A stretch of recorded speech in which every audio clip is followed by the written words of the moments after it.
Good afternoon, everybody. Welcome to another episode of Drop in the Gloves. Thanks for joining us here. Tim's here. Obviously, I'm here. This one's a little bit different. It hits a little bit different. Obviously, last week, the news of Johnny and Matthew Gaudreau passing hit everybody. I was away. Tim woke me up with a text early in the morning. He said, "Oh my gosh, did you hear the news?" And I hadn't. I rarely check my phone when I'm, away, and I thought he was joking. Right? I thought it was a hoax, and lo and behold, it wasn't. I'm sure everybody has heard. Obviously, they passed, and it's something that you want to just not talk about.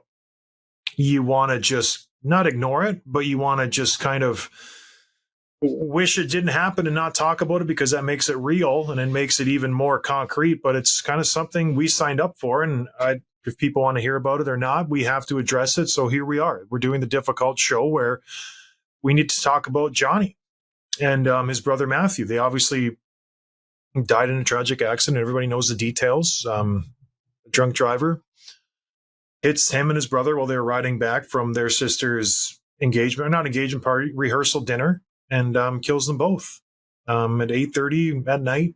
He went home for his sister's wedding. So, dying is one thing, and compounding that, affecting everybody, and then you throw on that you're at your sister's wedding, and that affects that too. So it's just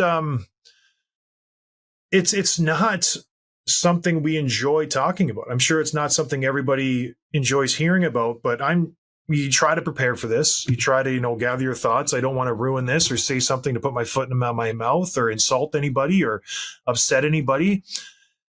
But I'm doing this mostly off the cuff because you can't prepare for something like this, Tim, right? It's just very difficult. And I've been around tragedies.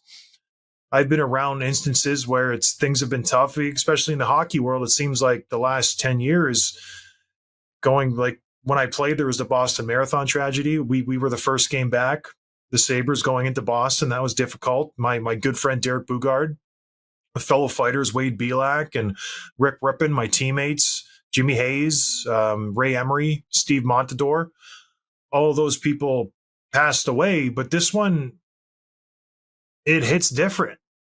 This one feels very preventable and very tragic in the sense that Johnny and Matthew were killed.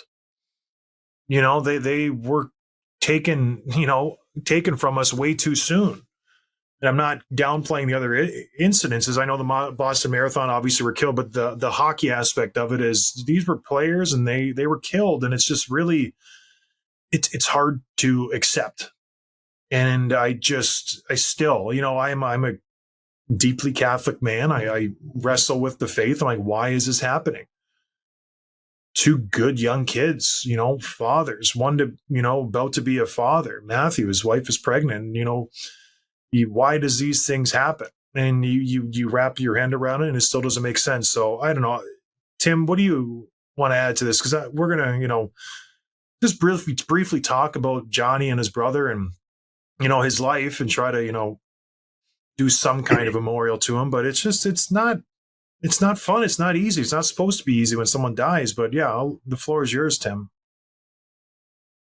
Yeah, I mean, this is almost impossible to put into words. I have thought about little else since this news broke over the long weekend, and I keep thinking about Johnny and Matthew's wives, their kids, Matthew's soon-to-be child, his mom, his sister. The whole family was in town was probably one of the happiest nights of their lives, and it was flipped upside down, and a family was destroyed, and it's just impossible to wrap your head around. I think a lot about, Johnny was from Philly, from Jersey, the Philly suburbs. He has a huge following there. He has a huge following where he played in Calgary and then obviously Columbus, but he also has a big one in Boston. I remember obviously watching him in Boston College, and his story is just so fascinating because he's so small and so light. And there were short players that carved and fought their way to the NHL, but they were strong. I'll use Gerby as an example, another Boston College guy. He was so strong. He's still strong. He's so fit. And Johnny was skinny and small. And it's double the pressure and double the odds to to do what he did, but he had so much talent and he worked so hard. And I remember watching him play. He was a freshman in 2012. We've all seen that goal that he scored that sealed the national championship with a couple of minutes left in the third. He gets that nickname Johnny Hockey somewhere along the way. And I actually went to a Frozen Fenway game in 2014. Boston College was playing Notre Dame. We had box seats. We watched the whole thing, my college buddy and I. And there's the whole college hockey aspect. There's the Fenway element and all this, and people are going there to watch and socialize. And I remember going there thinking, I'm going to go watch Johnny Gaudreau, because I had sort of followed Boston College's players just as being a local kid. I remember Kreider and Boyle and Gerby and all these names, but Johnny just seemed like on a different level. I think I think my mom probably knew who he was. You know what I mean? Like, he was just so talented, and a phenom is really the only word I can think of. So watching him play was pretty special. And I think part of what makes this so unbelievable is just his whole persona. All these stories about, like, he could eat whatever he wanted. It was Johnny ham and cheese. It was Johnny macaroni. It was all these, like, he wasn't dieting. He wasn't doing protein shakes. He just had just such incredible raw talent that just kept taking him to every level. And he was always the best on the ice. And I think even last week we had Adam Fantilli on, his teammate in Columbus, and we asked him about Johnny just briefly. It wasn't about that. And his face lit up. He's like, Johnny's the best. He does things on the ice that no one else can do. And it's so fun to watch, but mostly he's just so awesome to be around the rink and on the ice. And yeah, it's just, I think obviously this has shooken the whole hockey world, and we're all trying to find the words and trying to find the ways to process it. And I don't know how we will, but we will.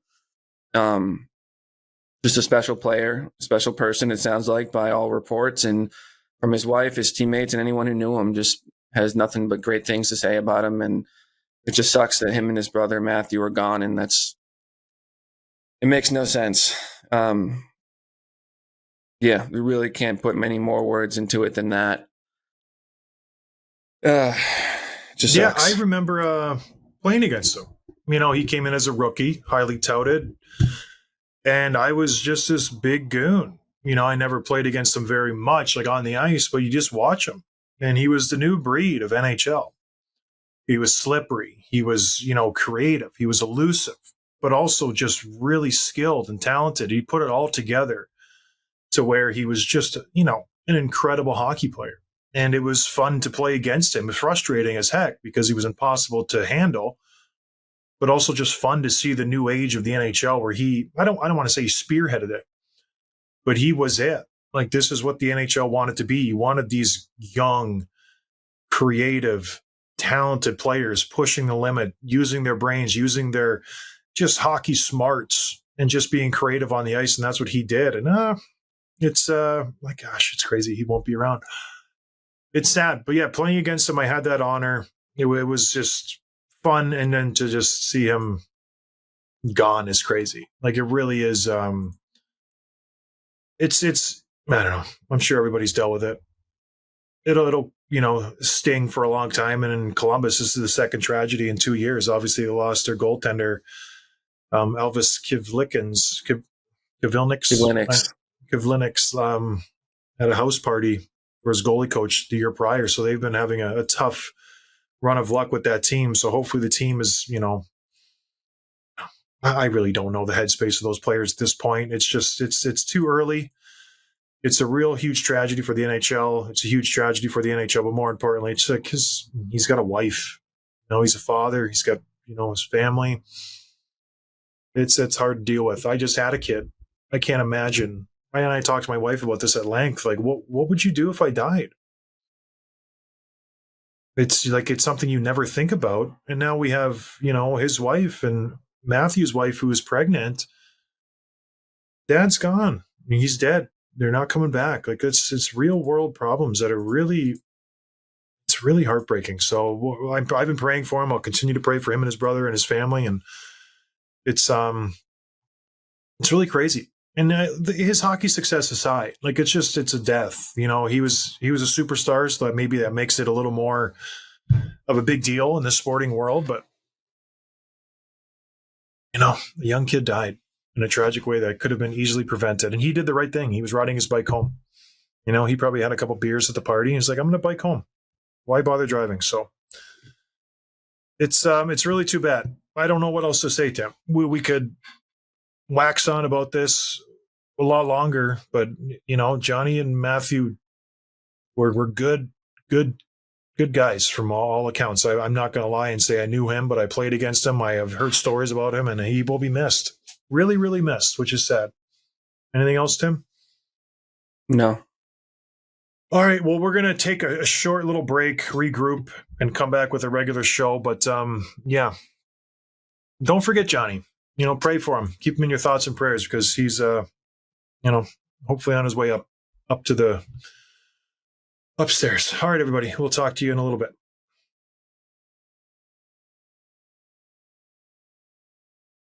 All right, well, welcome back. Now we're going to transition, awkwardly enough, uncomfortably enough, into some hockey news. We're going to have to get back to normal, so here we go. There was a big signing, Tim. One of the dominoes fell. We had a couple, pundits come on in the last few months, and we talked about the fun it would have been, and Leon Draisaitl hits the open market. The UFA he would have been, the Boston Bruins obviously would have been a suitor, the Toronto Maple Leafs, how fun that would have been, all these other teams. What if? Well, the what if has been eliminated. Leon Draisaitl has reached an agreement with the Edmonton Oilers, 8 years, $14 million per year, making it worth $112 million. He is signed with the Edmonton Oilers. He is now officially the highest AAV signed in NHL history of $14 million per year, going to Leon Draisaitl of the Edmonton Oilers. Initial thoughts, Tim? Initial thoughts was, wow, it's a big number. And not that he's not worth it, not that the number is surprising or that it was totally out of range of what we had discussed, but this is absolutely not. There's no kind of discount here for the home team. There's no like, hey, Leon, we want to get this done. We think you're part of the future. We need this much in order to, work this into our cap situation to build a great team around you, whatever. Like this was, I would say, more or less max value. Maybe there's a couple of teams that might have offered 14 and a half, 15, whatever, if he hit it the open market as a UFA, but this was his top value. So that was surprising to me. He made an Instagram post about being loyal to the oil. It's like they just offered you $112 million. Like there's not many people I wouldn't be loyal to for that. So happy for the fan base, obviously, to get this done and for the player. And obviously this is good news for McDavid, I would think, signing, but it's impossible not to think about this and think about, okay, how is this going to affect their upcoming negotiations? Yeah, I don't know if this is good news for Connor McDavid in the long run. Like financially, selfishly, this is great news because he sees the bar being pushed higher. Austin Matthews signed his deal not too long ago in 2023. He got 13.25 AAV. That set the bar a little higher, and now it gets pushed up to 14. And when you're the best player in the NHL, you want to be compensated fairly. So he'll get 15. I've been saying that all along, and people haven't been laughing at me, but they've been a little skeptical. I think you've been one of them, Tim. 15 seems maybe a little high. Now, do you think 15 is crazy for Connor McDavid, or does he want higher? Because he's better than Draisaitl by quite a bit. Yeah, no, I think 15 is the number, and it's not outrageous. I think even maybe Gregor said that, Jason Gregor, a few months ago, and that's probably going to be the number. And when you look at like going back, saying if he's happy, if I'm looking at constructing my team, if I have two players making $30 million, and just say the cap's 90, like that's a big jump. Cap's $90 million. You make 1/3 of the cap. And then you mention, Darnell Nurse makes 10. Evan Bouchard will make 10. All of a sudden you have four players making $50 million. That's more than half the cap. It doesn't seem like it's going to work when you want to compete, when you need deep teams to make a deep playoff run and to win a Stanley Cup. The reason Edmonton made it to the Stanley Cup Finals this year to Game 7 is really mainly because their third and fourth line. Dylan Holloway stepped up. You saw all these other young players flying up and down the ice. Their names are escaping me. I'm still in a fog over the Johnny Gaudreau thing, but all their third and fourth line players stepped up in a big way and contributed when Leon Draisaitl went down with the injury and wasn't producing, and then McDavid was getting smothered. They had that supplementary offense. Now, how are you going to fill out the second and third and fourth lines and the fourth and fifth and sixth D-man position? It's a lot harder to do when you only have, say, $30 million because you have to pay your goaltender. Stuart Skinner's going to want to raise. So yes, it's good for Connor McDavid in a money-wise situation, a selfish situation. Yes, I'm going to make $15, $16 million. But as a team, in my opinion, this will ruin this team. There's no more money left to pay out to everybody. And you're still talking about a team that has arguably one of the best contracts in the NHL with Zach Hyman. He makes 5.5. But if you fast forward a few years, you have to bring in fourth line, third line guys. You have to repay an Evan Bouchard. You have to re-up some other guys. It just doesn't, the math doesn't make sense to me. But I get you have to sign if you're Stan Bowman, you can't let this guy walk. You have to sign him. But man, that's a lot of money, Tim. Well, you're also not going to have any high draft picks in the next 4 or 5 years, and you haven't for the last 2 or 3 years. You know what I mean? So like the pipeline's going to dry up. Not that you won't have a few guys over the years, obviously taking the jump and making the roster, but there's no like blue chip prospects coming through the system. And the Oilers now, which is crazy to say, are the oldest team in the league. The average age is like 31, 32, something like that. And so, yeah, we talked, a while ago, and I don't want to keep beating the dead horse, but does the Darnell Nurse buyout become inevitable? And even if it does, with a contract that high, it's still going to hurt you. It's still going to sting for a long time, just like Suter and Parise. So, yeah, I mean, obviously you have two of the best players in the world. You just went to the Stanley Cup. Like, you've got a 50-goal scorer. Like, these are good problems to have, but they're still problems nonetheless. And I'm very fascinated to know what they'll do to fill this out, because not only the bottom six that you mentioned, but like you got Ekholm and Bouchard, which is arguably a top 2-3 pairing in the entire league. And then Darnell Nurse is, kind of the guy that everyone likes to dump on, but he's still, if he's your third, fourth defenseman, he's pretty good, super overpaid, but just pure on the ice, he's okay. Then it falls straight off after that. You got Kulak, Josh Brown. Kulak is your fourth defenseman right now. Ty Emberson, Troy Stetzer, like, this is going to be difficult. So I'm very interested to see how this shakes out. Well, they did have a couple good young players who would have been the fourth D-man in a nice depth piece in Philip Broberg and Dylan Holloway. But St. Louis Blues swiftly and shrewdly poached them from the roster, and everybody thought the Edmonton Oilers were going to match them when they traded Cody Ceci. Nothing happened. They just got out from under Cody Ceci's contract to free up some money. And here we are. So, yes, the question is, are they a better team this year than last year? The answer is, I think, resoundingly no. I think you lost some depth. And then the bigger question is, how are they going to look next year? Because that's when the contract kicks in. This year is all well and good. They have their roster set. But next year, that's when things get a little bit of dicey. You're losing a lot of UFAs. Veterans, like you mentioned, Jeff Skinner will be off the books, Corey Perry, Derek Ryan, Connor Brown, all those guys leave. Evan Bouchard needs to be re-upped. He's going to want $10 million plus. Those unanswered questions are going to be kicked down the road. And then all of a sudden you're staring at the elephant, the massive, huge mammoth in the room, which is Connor McDavid. He won't stop scoring points. He will continue to produce. And he is going to want more money. This becomes a situation where he's up this year or next year. Panarin's up next year. There's a couple other higher end guys that are going to be up. What do? Do you sign him to a deal now? Do you start negotiating next year? Do you wait till he just continues to get more and more points? Like Jack Eichel's going to be up. You're going to have all these guys who are UFAs.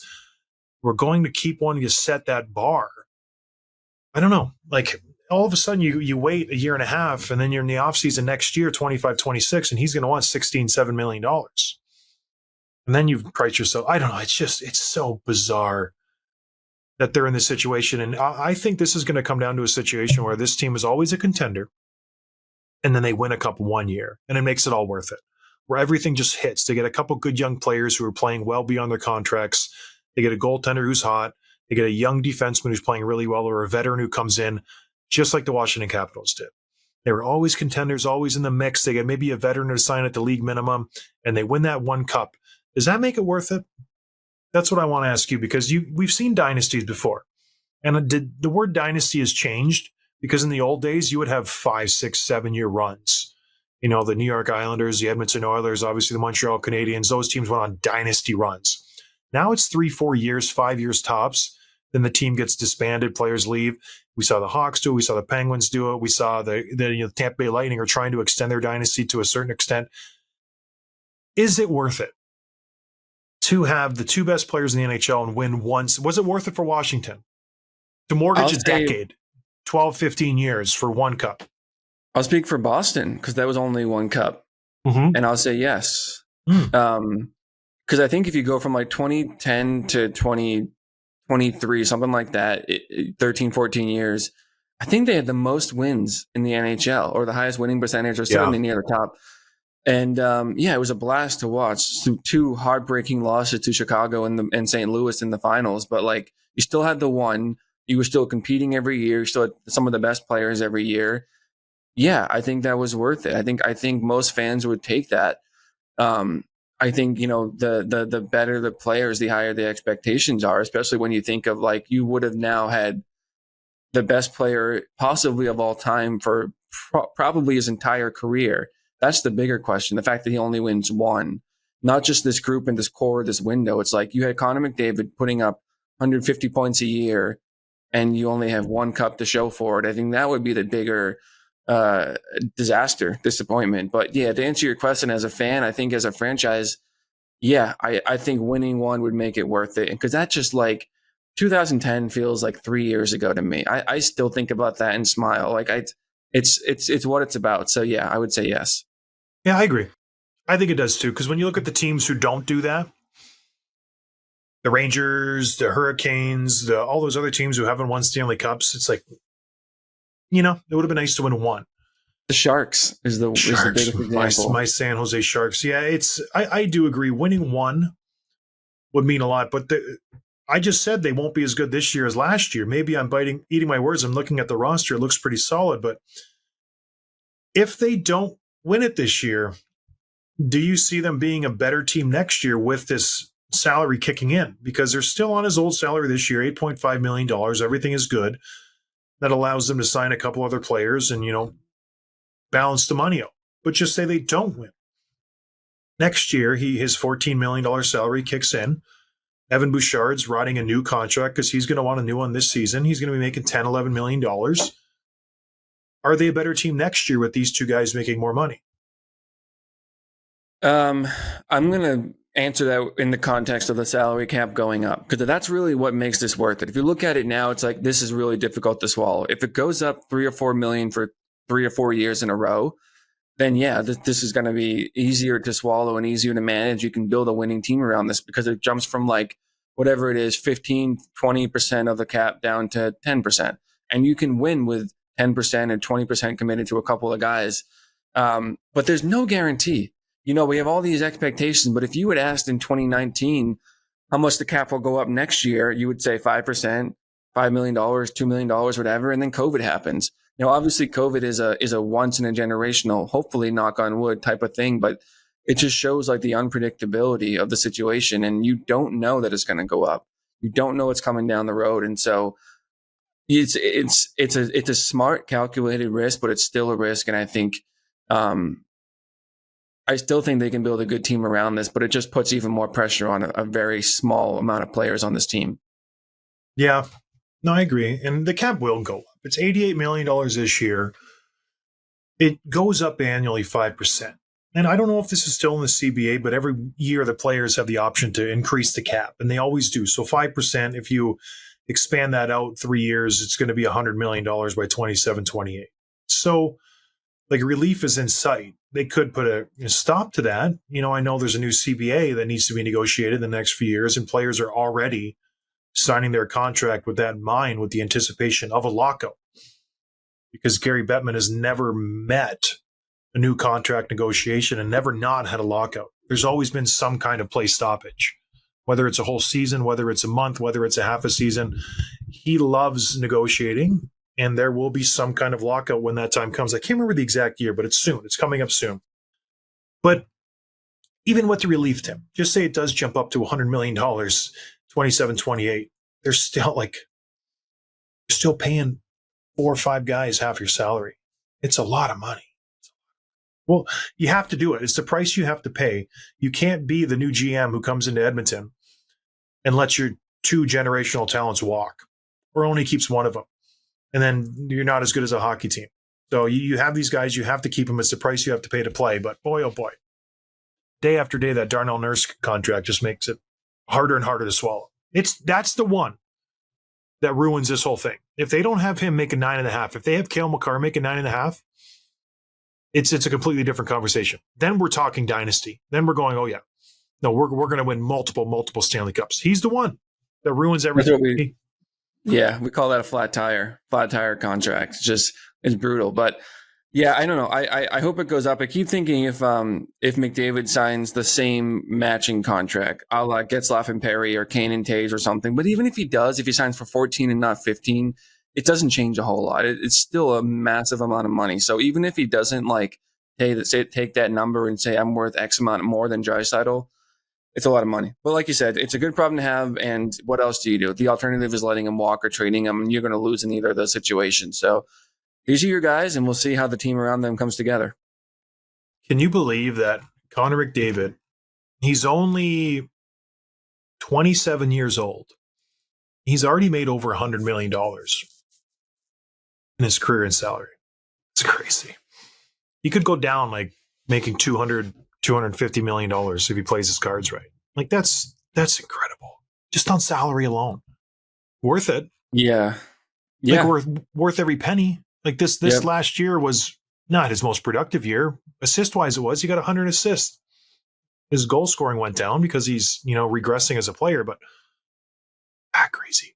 I'm kidding. He's not regressing. But yes, 76 games, 132 points. Like he's going to want to race. But anything else on this situation, Tim? We've talked about this a lot, so I feel like we've covered it at length. But finally, the first domino has fallen. Unfortunately for us, because it would have been fun to see him hit the open market. I would have loved that. There were rumors for Boston too. But yeah, no more. Draisaitl's an Oiler probably for life. Yeah, Ty Kennedy, not happy. He really wanted them to play with Boston. He really did. That would have been fun. It would have been a lot of fun. Ty Anderson, who cares? All right. Another signing, friend of the show, Seth Jarvis.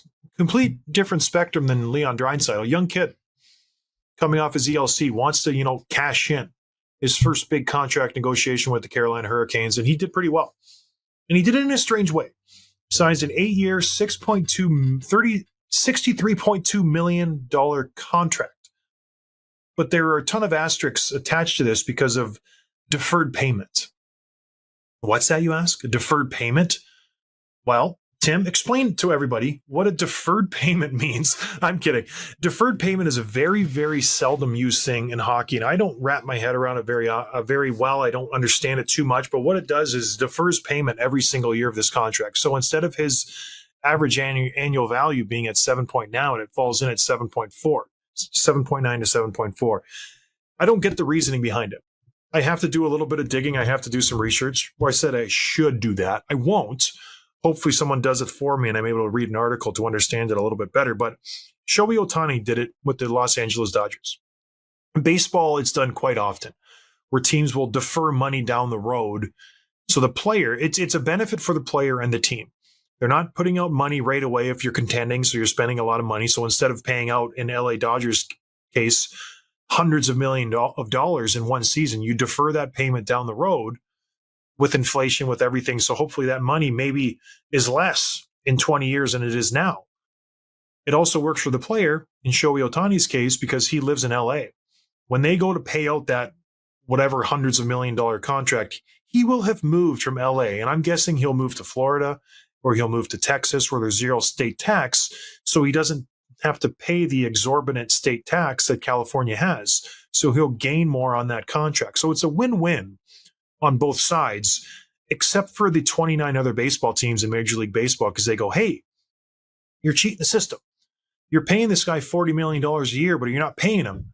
So he's playing for free, theoretically, because the cap doesn't mean anything in baseball. You just pay a little luxury tax, and you're able to add this talent for nothing, and you get to kick the can down the road and pay him 10 million, 20 million for the next million years for whatever it may be. So that's what Seth Jarvis is doing essentially, but he's only doing it for $500,000. So I don't know why he's doing it. It drops down the AAV a little bit for the Carolina Hurricanes by 500,000, but I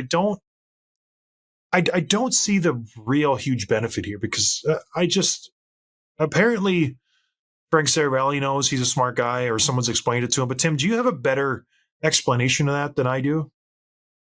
No, I don't. I saw that, like if has more control later in his contract, whether he's traded or moves or whatever, and he can live somewhere with less state tax. Right now, he's coming off his ELC. He's super young. I don't know. I know that it saves a little bit of salary cap room, where it jumps down from it's $400,000 a year. So it's not like it's huge numbers. It does seem to be one of those, pioneer type contracts where other teams and other negotiations will probably follow suit. Obviously the Draisaitl one did, but I read a report that actually was concluded last week, and they held on to the news for obvious reasons, not take away headlines from what happened. But I don't know.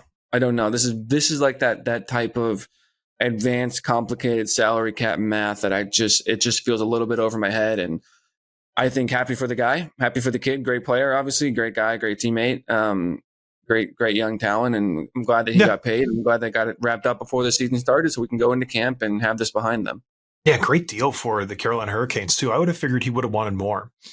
$7.5 million for him for 8 years seems like a real deal for the Carolina Hurricanes, and he was one of the players. But when we interviewed him, he said, "I would take a team-friendly deal. If I knew it would help the team win, if I knew it would help us get to where we want to go, which is the Stanley Cup Finals, and win it." He said 100%. I would take a team-friendly deal. When you look at the money, with the cap going up, this kid will score 30, 40 goals a year. That's the type of talent that he is.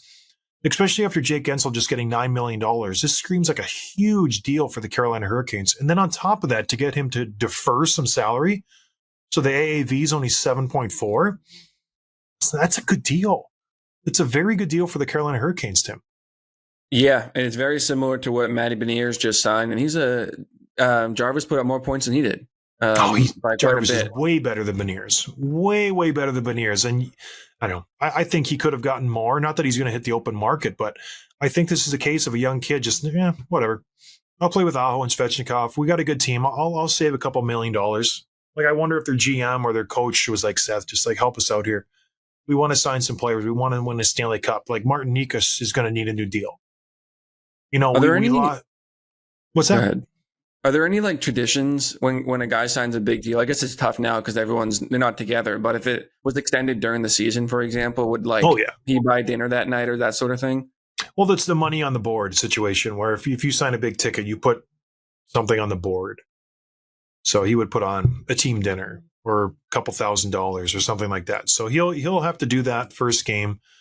Brent Burns will make sure that he has to do that because he went from making league $800,000. And now he's making $7.5 million. So he's going to have to pony up a little bit of money that first money in the board situation. But good for the Carolina Hurricanes. They've all of a sudden set themselves up for a nice long run. Like, they got Aho in at under 10. You got Svechnikov. He's only 24. Yeah. If he stays healthy, he's under 7.8. Then you got Jarvis at 7.4 at 22 years old.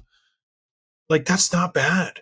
Those are your three top players, and they are all under, what's that, $24 million. That's solid. That's some solid work from the Carolina Hurricanes. See, that's a team that does it differently. They could have paid Jake Guentzel $9 million. They didn't want to. They could have went out and spent money. They're a little more shrewd with their money. They want to build a deeper team. I don't think it works, in my opinion. You need that guy. Maybe Seth Jarvis is that guy. He's 22 years old. Time will tell what his ceiling is, but from what we've seen from him, he's a damn good player. He had 33 goals last year, 14 goals the year before. So, my eyes, he could be a 50-goal scorer at one point in his career. He's a good player. All right, Tim. Anything else on Seth Jarvis? No, that's it. No. All right. Couple minor things. A couple minor things. Torrey Krug out for the season. Yeah. Just put on LTIR by the St. Louis Blues. Boston connection for you. He's really ever since he left Boston, he has had a run of bad luck with the St. Louis Blues. Played, a full season last year. I think he put up 39 points, but still, shell of his former self. Not that same player we saw in Boston. Mind you, that might be the cast of characters around him. He was playing with some pretty good players in Boston, but still, not the same player we saw with the Boston Bruins. Any thoughts on that, Tim? Just sad. He was just so good at his peak, at his prime, and such an impactful player right away, playing top minutes with Boston. And we were kind of expecting a little bit of a drop off. I think moving on from him, even at the time, I thought that was the right decision, but we certainly wanted him to play well and be healthy and all that, and that hasn't happened, unfortunately. So it just sucks for the guy because he loves it. He wants to be there, and he won't be able to. Yeah. Well, maybe he'll come back after his year off, but he's got to get some arthritic ankles repaired. All right, everybody. Anyways, as always, this episode is brought to you by Bet365, proud partner of the Dropping the Gloves podcast. You should open an account today with Bet365 and bet on a huge range of markets. So whatever the sport, whatever the moment, it's never ordinary at Bet365. You use code HOCKEYCA. You sign on just to give us a little head nod to Bet365. So check it out. And thank you guys for joining us. And we will talk to you on Thursday's episode. Cheers. Thanks for listening to Dropping the Gloves with John Scott, a member of the Nation Network of Podcasts. Subscribe wherever you get your podcasts from to never miss an episode.